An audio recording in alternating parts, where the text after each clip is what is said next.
Welcome back. It is Friday, December 29th in the NBA. My 5 favorite picks are on the way. We got a 1.5 unit play incoming, but first we got to do a recap from yesterday in 0-2 day. Let's talk about it and then learn from it and then move on to today's picks. We had Klay Thompson's over 18.5 points. They ended with 13, didn't play a lot of minutes, didn't shoot a lot.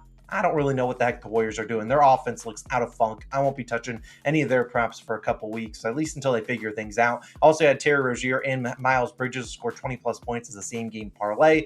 Bridges did his job. Rozier ended with 18 points. Just, bad beat there. They got blown out as well. Not a surprise they got blown out. It is what it is. And then John Morant was our third pick. He did not end up playing, so he does avoid. We get our money back there. And 0-2 day feels like, this whole month of December, we've had some good days and some bad days. Feels like we're kind of running on a treadmill. Hopefully we can break off that treadmill and kind of have a 5-0 day, kickstart a very good run. We know we are capable of runs. We've had a 17-0 run this season. Let's try to get another run going into the end 2023 in style. Hopefully bring that into 2024. Two quick notes. We have a college football video live for Friday and Saturday's edition of games. We have a pick for one of the Friday games and two picks in the Saturday games. Take advantage of that. We haven't done a lot of college football bowl picks, but we have 3 of them. Go check it out. The video was posted yesterday afternoon/evening. We also posted on our second channel a PO box opening. This is our second ever one. You guys showed a ton of love on the first one. Post the second one. You guys are showing a ton of love. You guys sent us a ton of things. We got to rip open some packs, a bunch of cool things. We pulled some really cool packs, and I'll have some things up in the background probably from that PO box opening starting probably tomorrow. But either way, go check out those videos, both linked down below in the description and at the end of this video. But you guys came in for picks. We're going to start with the 1.5 unit play. Who is likely the least?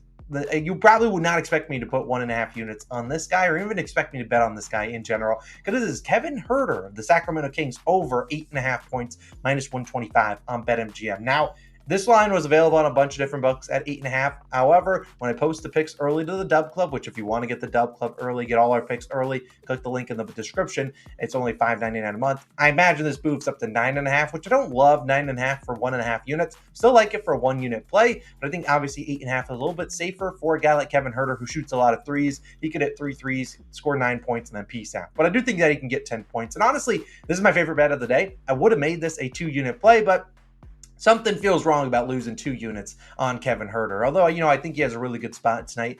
We are going to lose 1.5 units if he does not come through, but he's coming through, and let's talk about why. Now, this season, Huerter, you look at him, he's over this line in 16 of 28 games. It's 57% of the time. Not too shabby. He is under, though, in 2 straight games with 2 and 5 points. However, you look at Huerter in those 2 games. He shot 1 for 7 and 2 for 8. Look, with the line at 8.5, we're not necessarily expecting him to shoot 20 times tonight. That's not going to happen. But if you can give us 7 to 8 field goal attempts, I'll probably be willing to live with that. I mean, Huerter is a guy that attempts a lot of threes, but isn't just a 3-point shooter. He will go and attempt some mid-ranges, attack the hoop if he has to. And look, I wouldn't be mad if he gave us 8 to 10 shots tonight. I'll live with it. I mean, you're talking about a guy that is nearly hitting this and over in field goal attempts alone. Look, we got to live with it there. And this game is projected to have a lot of points as they're in Atlanta with the over-under at 250.5, the highest over-under on the board. Now, I think Huerter's going to come in here firing, and coming off a couple bad games, well, I imagine he shoots a little bit better tonight. Now, in Huerter's last 2 games versus Atlanta, both last season, scored 13 and 24 points on 10 and 15 field goal attempts. Now,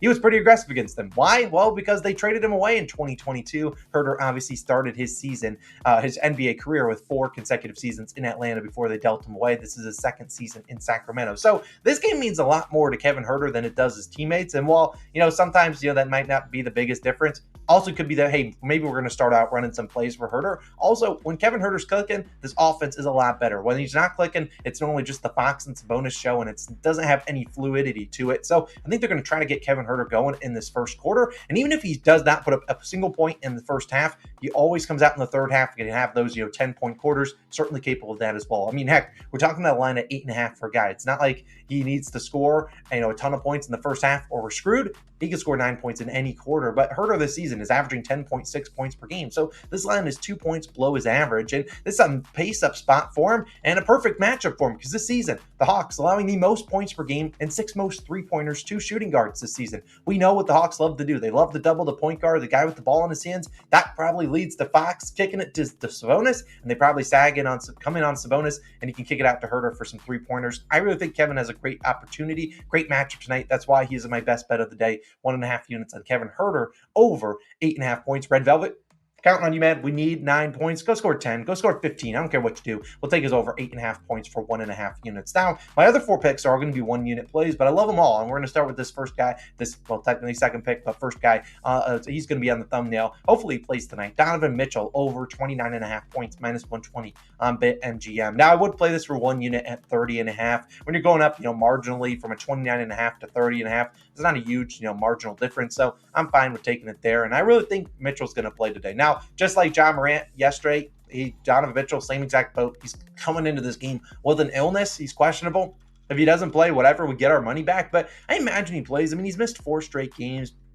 Back at home, taking on Milwaukee. I think he plays tonight. And the spread indicates that he probably plays. I think it was only like a 5.5, 6 point spread, which makes me think, hey, you're going to see Donovan Mitchell out there. But we've seen Mitchell play this season. I mean, we think about the Cavs, very banged up. Like Mitchell, 6 games without Garland this season. He scored 43, 26, 30, 34, 22, and 37 points, hitting this over in 4 of 6 games. He had 20-plus field goal attempts in all 6. And look at most of those games included Evan Mobley. He's now out, and they're surrounding Donovan Mitchell if he plays with just guys that normally shoot. Got Dean Wade out there. Karis LeVert plays a little bit off the bench. But then you got, Max Strus, Jared Allen, all guys that, don't really have high usage. Donovan Mitchell, if he plays, will probably shoot 20 to 25 times. And we say it time and time again, you take your guards against the Bucks, and Donovan Mitchell would be just that. He would be the best guard on the floor against this team. And we've seen 27 players attempt 20 or more shots versus Milwaukee, 16 of 27, 59%, scored 30-plus points. Now, a lot of the people included in that list of 20-plus field goal attempt shooters against the Bucks were guys like, Nikola Vucevic, Kobe White, Brogdon, Jordan Poole, all guys that don't really have any interest in scoring 30 points. They don't have any business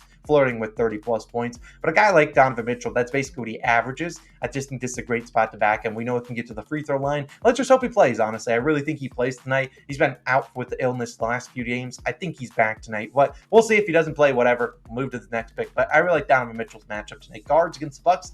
We hammer it every night, over 29.5 points. Now, my third play is going to be a guy that made us some money in his last game, which was 2 days ago, and we're running it back. It's D'Anthony Melton of the Philadelphia 76ers, over 14.5 points, minus 110 on BetMGM. Now, I don't mind Melton's over in points plus rebounds or points plus assists. Did lead the team in potential assists last game, although it didn't show for it because he only had 1 assist to his name. But I'd rather just trust the points here with Melton, which is exactly what we did when he last played on Wednesday. But we're going to run it back because you look at the matchup, you look at who's out tonight. It's Joel Embiid. He's once again out. Now, I can't guarantee he's out officially until, the first buzzer goes off and the tip-off is there, but I don't anticipate him playing tonight. And then we've seen in 5 games this season without Embiid, Melton played pretty well. 16, 17, 21, 15, and 22 points. Look, he's gone over in all 5 of those games. You look at his combined field goal attempts plus free throw attempts. So let's say if he shoots 10 times, gets 4 free throws, that would be 14 for this number. But in these last 5 games without Embiid, 20, 18, 23, 20, and 15 field goal attempts plus free throw attempts. So the guy's shooting a ton, getting to the free throw line too. And last game, only 15 total. Well, they didn't really need him a ton because other guys were cooking, but I think they'll need him a little bit against the Rockets, a very good defensive team. Worth noting, the Rockets will be down Dillon Brooks and Jabari Smith Jr., so their defense likely not as good as it normally is, but at the end of the day, probably going to still try their best to slow down Tyrese Maxey, and I think Melton gets his opportunities to knock down some shots, attack the hoop. I'm not really scared of Şengün down below in the paint. So I think Melton once again gets to close to the 12 to 15 shots tonight, and I'll take a stab at a guy at 14.5 points. Melton this season has played 25 or more minutes and attempted 10 or more field goal attempts in 15 games this season. He scored 15 plus points in 10 of 15. Now, I would argue the 25 minutes and 10 field goal attempts, probably the bare minimum that Melton gets tonight. I mean, he's been playing 36 minutes, attempting 13, more shots than that the last few games. And we've seen, players abuse this Rockets defense, role players that is. And we've seen, last game, Grayson Allen had 16 points. He only shot like 9 times. Eric Gordon, 27 points too. So I think there's plenty of volume to go around in this offense. And I think Melton's going to have the ball in his hands a good amount. He's typically on the floor, sometimes with Tyrese Maxey on the bench. And I really think this is just a good spot to back Melton once again. I think this line is too low. If they made it like 15.5 or 16.5, I'm probably out on Melton, but I think the fact we're still getting below 15, I'll still take a stab at a guy that's probably going to shoot 13 to 17 times tonight. I hopefully knocks down some shots. D'Anthony Melton over 14.5 points. Now, my fourth play is going to be a guy that is not in the favor of a lot of people. Heck, his whole team is not right now, because this is Cam Thomas of the Brooklyn Nets, over 23.5 points plus assist, minus 125 on DraftKings. Now, this is playable at 24.5. However, there are a couple books. I believe FanDuel notoriously never puts a points plus assist line up for Cam Thomas, so I would just take his points. I mean, realistically, Cam Thomas, if he's going to hit his over in points plus assists, Very good chance he hits his regular over in points because that's kind of what he has to do. He does not pass a ton. But the Cam Thomas, like I said, and the Nets are public enemy number one these days, as they, in their last game, a lot of people were hammering Cam Thomas's props, hammering some Mikal Bridges props. And what happened? Well, they played the first quarter, did not play the rest of the game. And a lot of people got screwed out of that. A lot of people are on Cam Thomas that game. And I just think this, I mean, obviously they're probably going to play full minutes tonight. They don't play tomorrow. And I understand why people are pissed at that. That's kind of garbage. But I'm not here to talk about that or go on a soapbox. I'm here to talk about Cam Thomas and why I like his overs tonight. Because this season, he's averaging 22.8 points per game and 2.3 assists per game. Good for 25.1 points plus assists. Today, we need 24 on the dot. And we've seen in his last two games versus Washington, one last year, one this year, he had 49 and then 21 points plus assists on 23 and 19 field goal attempts. Did play less than 30 minutes in each of those games, played 29 on the dot. Now, obviously, we can't guarantee how many minutes Cam Thomas plays tonight. In his last game where he actually played, only played about 23 minutes, did deal with foul trouble. They just didn't play him any in the fourth quarter. I think this is just a good spot for him. And we've seen in those last two games against the Wizards, shooting it a ton. One game he shot 70%, the next he shot, 30%. So Cam Thomas has those games where he cannot buy a bucket, but this is the perfect matchup for him. The Wizards play the fastest pace in the NBA and allowed the most assists per game in the NBA too. Hence why I'm tanking on the assists here. I just think this is a guy that probably attempts 17 to 20 shots tonight. Even if he plays 25 to 30 minutes, Cam Thomas is firing it up, especially in a pace-up spot. And when he's attempted 17 or more shots over this line in 12 of 16 games, field goal attempts should be there. Cam Thomas, like I said, never seen a shot he did not like. I love his matchup tonight. Hopefully he gets the minutes. Hopefully he plays pretty well. Give me his over 23.5 points plus assists, minus 125 on DraftKings is my fourth pick of the day. And then we'll wrap it up. Fifth pick is going to be a guy that burned several people yesterday. It's Michael Porter Jr. of the Denver Nuggets, over 16.5 points, minus 105 on DraftKings. Now, a lot of people were on his rebounds yesterday, which I didn't hate. Honestly, his rebounds is probably better played today, instead of yesterday. But I think this is a great spot at the back by MPJ. Who's coming off, not a great game. Yesterday, in that blowout against the Grizzlies, only played 23 minutes, only had 8 points on 6 field goal attempts. I expect this game to be closer versus OKC. OKC really has not been blown out much this season, knock on wood. I think this is going to be a close game, and I think MPJ plays pretty well because this has always been a matchup against the Thunder that he has played well in. Just look at his last 7 games versus OKC. MPJ averaged 20.7 points per game. He has scored 37, 15, 20, 22, 11, 20, and 20 points going over this line in 5 of 7 games, including both games this season where he scored 20 points in each matchup. He attempted 14 and 18 field goal attempts. I mean, if he's getting similar to that, number of shot attempts, I'll take this MPJ line any day of the week. Just like a guy like Cam Thomas, MPJ, when the ball gets in his hands, get back on defense. It's going up. And he just didn't get a lot of field goal attempts last game. But this is a perfect matchup for him against the Thunder, a team that has a lot of elite guards. Think about Dort, SGA, Jalen Williams, all guys that are really good at slowing down number one point guard, number one option. So you think about guys like Jamal Murray, probably in for a tough, matchup. And heck, Jamal Murray might not play because it is a back-to-back. You never really know. But I really do think he's probably out there regardless. But I just think they're going to be able to slow him down. And in turn, the Thunder, who are great at defending the paint, they allow the 5th most three-pointers in the NBA. You can beat them from outside. Hence why MPJ typically plays well against them. And last night, like I said, only 6 field goal attempts. That was his 6th game this season with less than 10 shots. I mean, that's just an anomaly. 33 games, only 6 of them with 10 or less shots. We've seen in the other 5 games, the immediate next game, he attempted the shots. He was there 14, 11, 12, 18, and 13 shots. He scored 25, 20, 20, and 12 points. So the shot attempts should be there tonight in a favorable matchup. I like him to get back to, back to what we've seen out of him. Averages over 17 points per game at home. And I just think this is a good spot and good matchup for him. We've seen him score 17 points in 15 of 22 games, 68% of the time when he plays 30 or more minutes. And he scored 17 plus in 17 of 23 when he attempts 12 or more shots. That's 74% of the time. So obviously, I am not Mike Malone. I do not determine if Michael Porter Jr. plays, but given a game that he did not play well in and didn't play a lot, I mean, he's got a little bit of pride on his side. No Aaron Gordon as well. He's going to be out there a good amount of minutes, and I think he plays a little bit more minutes than he did last game. I mean, heck, you saw Jokic only play like 30 minutes. So if this game's close, which I expect it to be, should get some more minutes in the fourth quarter, and hopefully he's attempted some shots, and hopefully he is knocking down those shots, which obviously MPJ could go 2 for 15. Certainly capable, but he also could go off and score 17 points in the first quarter. He's done that before. So those are my 5 favorite picks of the day.